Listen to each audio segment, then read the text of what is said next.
PowerPoint, but it doesn't have a lot of information on it that you need to write down. So I think we'll just do it this way, rather than taking the time to get it loaded and working along with it. I'm going to talk to you about faculty advisors. Again, I'm Miriam Johnson. I'm the Associate Dean for Academic and Student Affairs, and I will be spending more time with you again tomorrow. But also hoping that you will be able to use your faculty advisor as a first line of contact and save you a whole lot of work. Faculty advisors, particularly for those of you who will be full-time students in Columbia, are usually full-time faculty members. If you are in Charleston or Greenville, we have on-site folks who are the coordinators for the MSW program there. They will be your advisors. In Charleston, that person is Fran Burke. She's taught in the program for a number of years. Knows a lot about field and knows a lot about the Charleston area. And in Greenville, that person is Lynn McMillan. And she has also taught for a number of years for us and knows the field very well. Both of those ladies also teach courses. So if you are in Charleston or Greenville and taking classes on Saturdays, you will see them at that time. Dr. Rhodes, who we met earlier, is the full-time faculty liaison to the regional sites. She is based here in Columbia, but will be making visits to Charleston and Greenville and working with Fran and Lynn for whatever they need to have. In addition to the faculty advisor role that your faculty advisor may have, that person, that individual may also be your field liaison. We have tried to coordinate that so that we kind of streamline things, that you're talking to the same person a lot of the time, that you get to know each other well, and it makes things less complicated. So your faculty advisor may also be the liaison to your field placement, and your faculty advisor might also be your classroom instructor. So you'll be wearing a lot of different hats.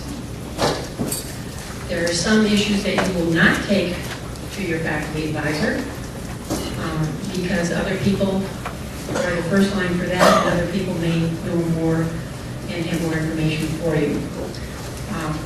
One of those people is Ms. Spann, Frances Spann, the Student Services Coordinator. And she has been with us for a long time, and before she was with us, she was with graduate school. We stole her from the graduate school. It took a long time before they would talk to her again because she has so much expertise, and they really didn't want to lose her. She is the one to talk to about mechanics of matriculation, and another word for that is registration. So those of you who came to advisements over the summer with Ms. Spann, and she tells you how to go online and how to sign up for the courses, that's what we're talking about. We talked to her about sequencing of courses, how the whole program comes together, when you have to take what happens if you get out of sequence, all of those tricky issues. She is the one that will help you out with questions about your graduate assistantship. She will talk to you, and I think she's on the schedule tomorrow to talk about waiver exams. Those are tests that you can take to waive out of courses so that you don't have to take the course, and there are some particular restrictions about who's eligible to do that.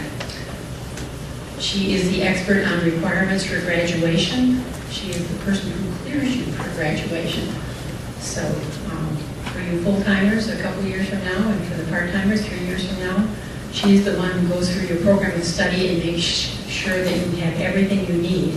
So the paperwork goes over to the graduate school and your name gets on the list for graduation. She is also an expert on college and graduate school policies. And the policies that you might be interested in would be policies about grades, policies about your GPA, policy about if you get an incomplete in a course, how that affects your matriculation, how that affects your moving over through the program if your GPA falls below a certain level, if you're on academic probation, all of those special requirements that you may have to work with. Questions and issues that you have that are directly related to your field placement typically don't go to your advisor unless your advisor is your field liaison. Before you start field placement, questions about field would go to the field education office. And that's Jennifer Bazio McArdle. Mr. Otone is in the back, you met him this morning. And Dr. Reitmeyer, you met her this morning as well. After you are in field placement, questions and issues, you start with your field instructor. That would be the person at your site, your preceptor or your instructor. If you can't get your questions answered at that level, or the issues resolved at that level, then you would go to your field liaison, faculty field liaison. And if you need to move up from that level, then it goes to the field education office.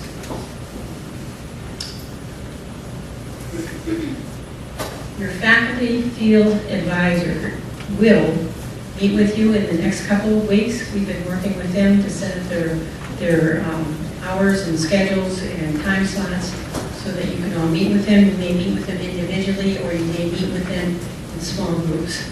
And I have let them know when you are in class. Obviously, you can't be meeting with them if you're in class, so we'll schedule at lunchtime and after class, and times when you will be on campus, but when you're not supposed to be in the classroom. Part of their job is to reach out to you at least once in the semester to see how you're doing, and we would like you to respond to that. Most likely will be by email, it might be a phone call, but even if you're doing just fine, please respond to them and let them know that you're doing just fine. Okay, and if you're not doing just fine, then you may want to go in and talk to them about whatever's bothering you or where you think you might be having problems. Our faculty all have office hours posted on their door, along with a phone number and an email address. One of the issues with meeting with advisors is, of course, you're in class some of the time and they're in class some of the time. But almost all faculty, in addition to their posted hours, will say, and other times by appointment. In other words, do you need to come in and see them before class? Do you want to see them at lunchtime? Do you want to see them after class in the afternoon? They will work with you to find a time that's convenient for you. So you will meet with your advisor sometime over the next couple of weeks. Like I said, either individually or in small groups. And you will respond to them when they reach out to you over the course of the semester. And we do ask that you be respectful of their time. That means when you have an appointment with them to come in on time and to be ready to discuss whatever it is that you want to talk to them about. They're all social workers. They all love to talk about social work. So I'm not telling you that they're going to cut you off. If they have to be someplace, they may reschedule with you, but they love to talk with students about social work. They love to talk with you about your career. And if you are having problems in a classroom, the first thing your advisor will say is, have you talked to the instructor yet?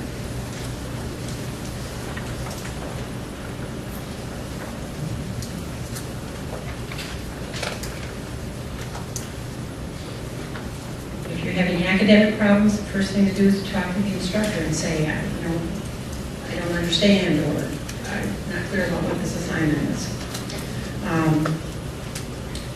If you seem to be having other kinds of problems, for example, problems with writing, we have resources on campus. Your advisor may refer you to those resources. They may refer you to the Student Success Center over in the library if you're having problems with study skills or managing assignments or preparing for tests, for example. They may refer you to other faculty if you have questions about the dual degree or the certificate program options. And you met some of those people this morning, Dr. Brown and I think Dr. Lee this morning, about dual degree programs. If you are having social, emotional, or physical problems, they may refer you to resources on campus, and I'll talk more about that tomorrow. We have the university clearly, in a large place, we have all kinds of resources for students who are experiencing difficulties. If you have a disability, or you think you may have a disability that requires accommodations, they may refer you to the Student Disabilities Office. If you are a veteran or in military service, we also have resources on campus to talk to you about the options related to that.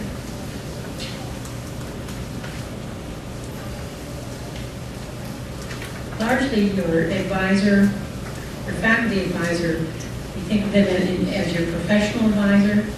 So if you have questions about what are my career options, what about this field that I think I'm interested in going into, what should I think about in terms of my advanced practice concentration? Do I want to go macro, like Dr. Poole was talking about, he thought he wanted to be a clinician and he ended up organizing farmers.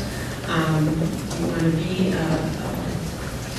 more in direct practice. So you have to make that choice before you go into the advanced year. Your advisor is a good person to talk to about what the options are, depending on which choice you take there. If you have a complaint or a problem within the program, the advisor will first ask you whether you have talked to the person that you have the problem with. That is a matter of professional behavior, and that's what we do as professionals. If you have a problem with somebody, first you talk to them. If that doesn't work, then you can go to your advisor. Your advisor may go with you to talk to them, or they may hook you up with our ombudsperson to go with you and try to work things out. Advisor, if it looks like a broader problem, a bigger problem, may refer you to the MSW program coordinator, who's Dr. Harbour, the field education office, or to me. If you are making allegations related to sexual harassment or discrimination on the basis of race or ethnicity or sexual orientation or gender, any of the protected categories, or if you are alleging violations of the Americans with Disabilities Act, your advisor has to notify the dean and me about that, because that's serious stuff. So those things we don't let slide. We want to get on it right away. We want to see what's happening and make sure that we protect people. And I don't want to say that this happens often, that it's, across campus or across courses or anything like that, but every now and then something will come up that looks like it potentially could be serious. In those cases, we really administratively have to get on that right away. We have, in addition, there are processes, and there's in the manuals for formal grievances, formal appeals around all kinds of issues, and I will be talking to you tomorrow about how to do that, about how to stay on track, about how to be successful, about how to avoid problems.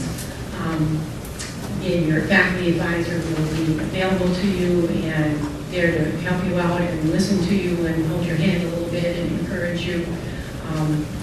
And we have the whole College of Social Work that also wants you to succeed and will be there and available to you. So I think we're almost ready for lunch, and what a patient group. We've been sitting here since early this morning. You are wonderful. So now you get to get up and move around and have a little food and take a little bit. Oh, okay. Not my fault.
like vision, message.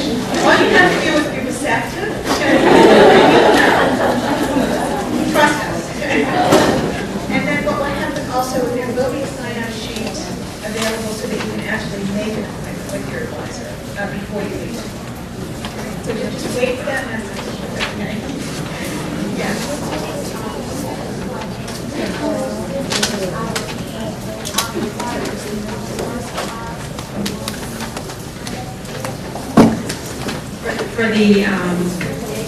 For the policy course for J740, when we're required to come to class in person for the first class and the last class.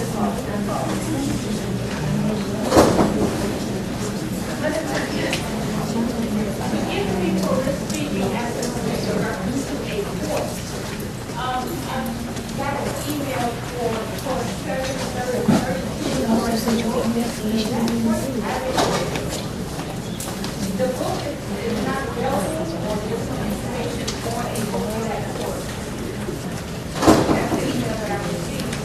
Have you checked with the bookstore, because they usually, Oh, yeah. okay, bless your heart. So, yeah, Online, there's no book. yeah, and the bookstore emailed me to say, this book, the information about this course, still no information on the book. It's foundation level organizations at Community 732. And in the past, they've used the Brooklyn text, and I don't know beyond.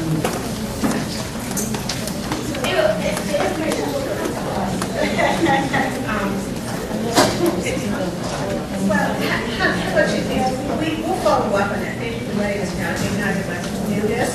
And what I would say simply is, go to class. And then the information will be sent to you, but if we find out before that, yes, thank you. So if we find out, we'll announce it. Obviously, neither of us can explain this. So we'll see what we can find out.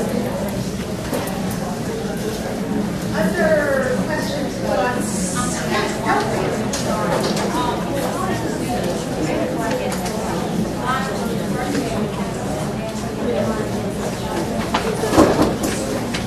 Mark handicap.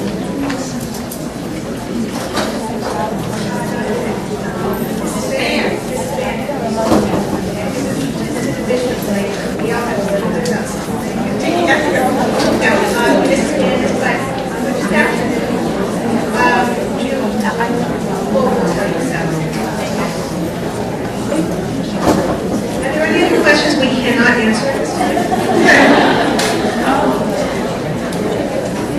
Yeah, actually, it is on the agenda. It is on the agenda.